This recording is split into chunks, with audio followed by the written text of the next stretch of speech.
இப்படிதான் இருக்கும் பார்த்தா. இந்த மிக்ஸ் பார்த்தா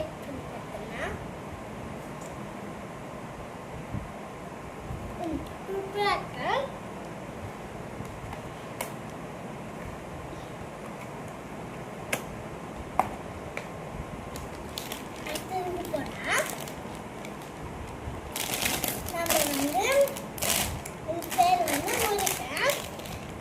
டேஸ்ட் பண்ணுவேன் அப்புறமா இன்னும் பிரிக்கல. அடுத்தது இது பேர் எனக்கே தெரியல. இது நேரத்தில் தான் வாங்கிட்டு வந்தாங்க. காலி